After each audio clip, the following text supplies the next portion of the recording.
Remember that Phantom class fighter I showed you guys a while back? It was sort of a the Naboo fighter, but if it had been made in Star Trek Online, I was really proud of that. And I've been cooking up something else with Aventine, and I can't wait to show it to you.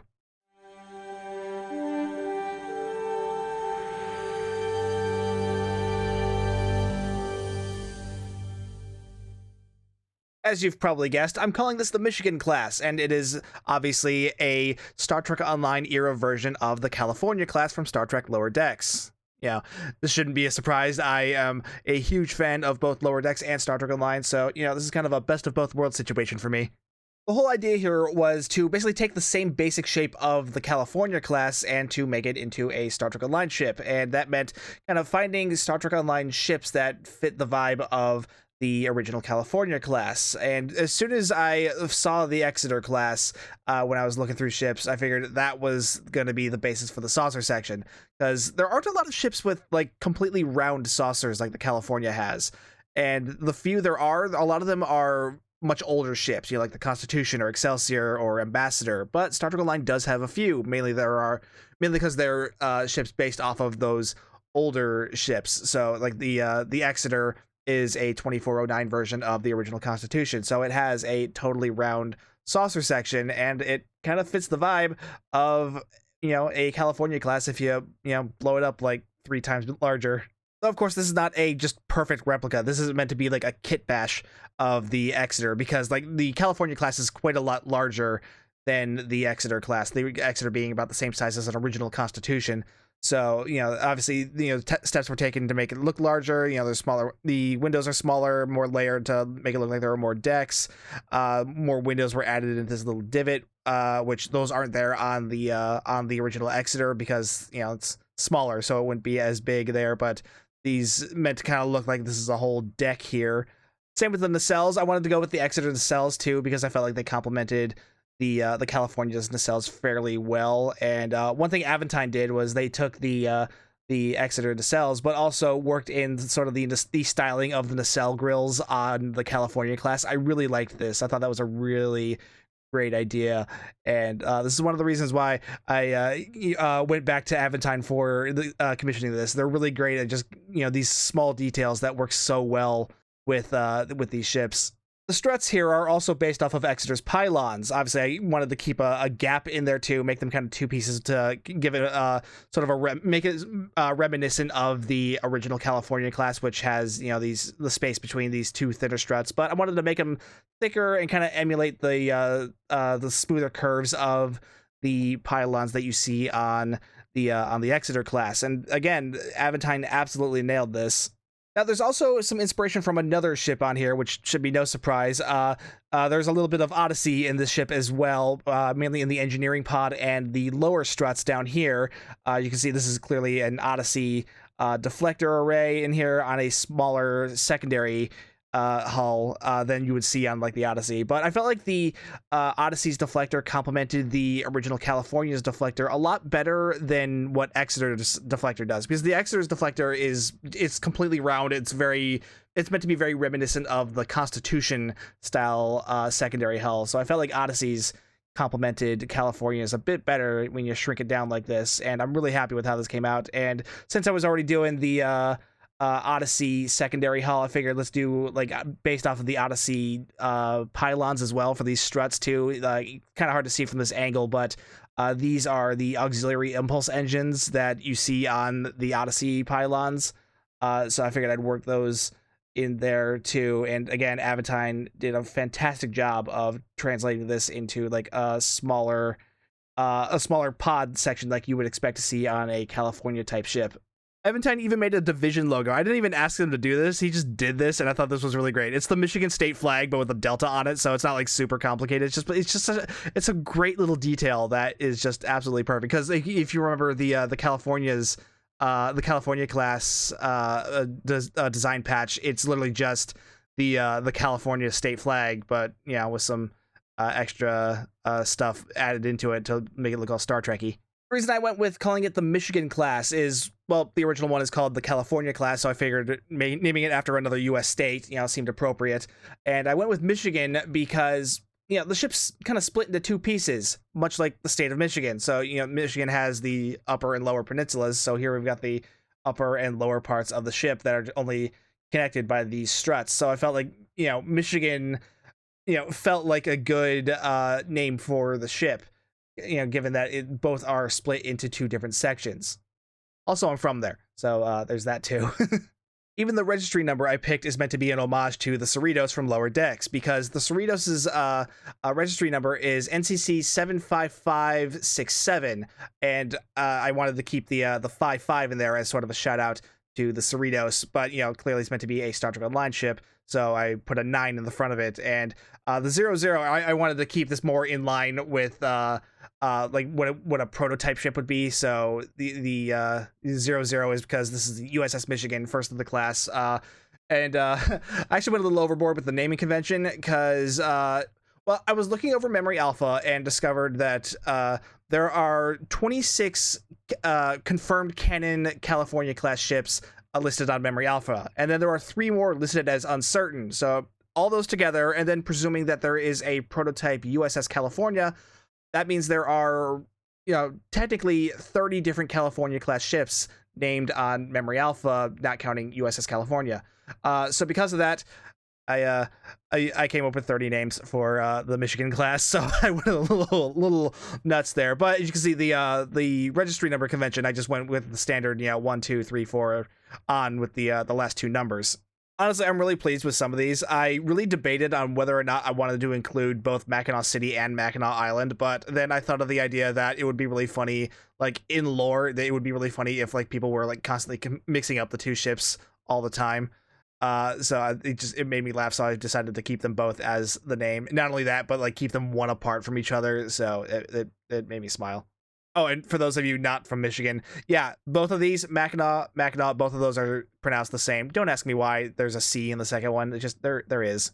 Oh, and before anyone asks, yes, there is actually a city in Michigan called Romulus, but I also have like an in-lore explanation for why there would be a Starfleet ship named Romulus too. I'll get to that in a little bit.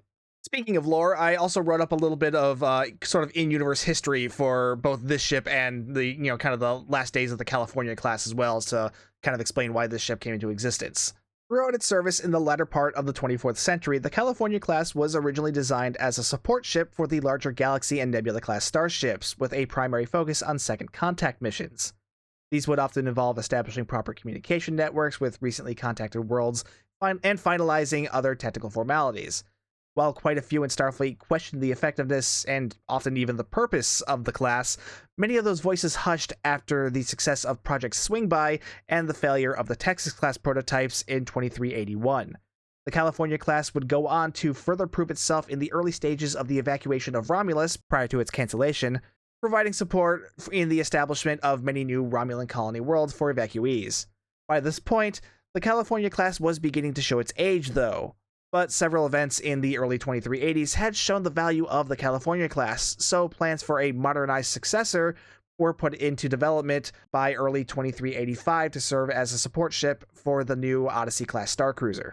However, like with several other ships designed in this time period, plans for what would become the Michigan class were stalled following the destruction of Utopia Planitia and the cancellation of the evacuation of Romulus. Need for a new class of support ship had suddenly dropped, and the need for reinforcing the fleet's defensive capabilities suddenly skyrocketed, so the Michigan class was put on hold in favor of focusing on mass production of the new Inquiry-class battlecruisers. This would remain the case until the Federation shifted to renew Starfleet's primary mission of peaceful exploration at the beginning of the 25th century. The need for a new support class ship was quickly realized after having spent 15 years mass-producing battlecruisers, so work finally continued on the Michigan-class starship. The first ships of the class were launched in 2403, along with the new Block 3 Odyssey-class starships that they'd be supporting. The Michigan-class shared the same overall design of the original California class, but include many elements from the more modern Odyssey and Exeter-class ships. The timing of this new class of support ship would prove fortunate, given the conflicts that would arise in the coming decade, many of which would culminate in the most destructive conflict that the Federation had ever seen, the Iconian War. While the Michigan class wouldn't be crucial in turning the tide in battle, it would make a name for itself in its own version of Project Swingby, one focused on assessing the needs and providing support for the many worlds affected by the war. So yeah, I hope you enjoyed that. A couple of other little notes on the ship, mainly like details that you can't really see from this angle. The shuttle bay, the ship has two shuttle bays, one right here at the aft of the saucer section, and one here at the aft of the pod section. This is meant to be kind of reminiscent to the shuttle bays you see on the Exeter and the prototype version of the Odyssey class. That was like the free version that you get from the Fleet store, the one that doesn't have the Aquarius. I decided to give that a instead of I guess I could have put an Aquarius back there, but it didn't seem appropriate for like a support ship like this. So I figured the shuttle bay suited the ship better, and put a shuttle bay up there too as a kind of like how the Exeter is laid out.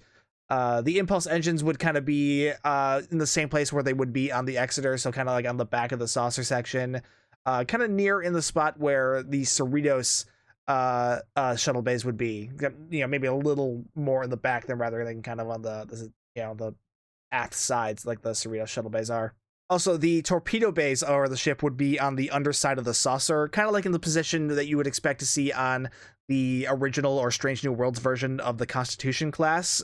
Given that the Exeter is a variant of the Constitution class, I figured that was a good spot for them as sort of a subtle nod to the Exeter's origins of the original Constitution. But yeah, that is my Michigan class. I've been hoping Star Trek Online would do a STO era version of the California class for a while now, and you know what? I just kind of decided, if they're not going to do it, I'll do my own. And by do my own, I mean I'll pay an artist to do it because I can't draw for crap. But Aventine here can draw very well, as you can see. This is absolutely fantastic. Look, I am so happy with how this came out. It looks fantastic. I will link Aventine's Twitter and Blue Sky accounts down below in the pinned comment, so you can go follow them, see the rest of their art. Trust me, they got a bunch of really great stuff over there, so be sure to check them out and give them a follow. But yeah, that is about it. I hope you find this kind of fan lore based content to be fun. I really enjoy doing this kind of stuff. I really enjoy writing it and making content on it, and also I do enjoy pestering Aventine for commissions because look how beautiful this is. It's so great, and I love how this came out. So this has been just fun for me to do, but I hope you guys enjoyed seeing the finality of it. But yeah, let me know what you guys think down below in the comments, and while you're down there, like, subscribe, hit the bell for notifications, check out the merch store. Don't forget to use the affiliate links down below in the pinned comment as well. If you're ever shopping on the Epic Game Store, be sure to use my content creator code STU1701. Any of those really help me out, and I really do appreciate it. Either way though, thank you so much for watching. My name's Stu, and I will see you guys next time.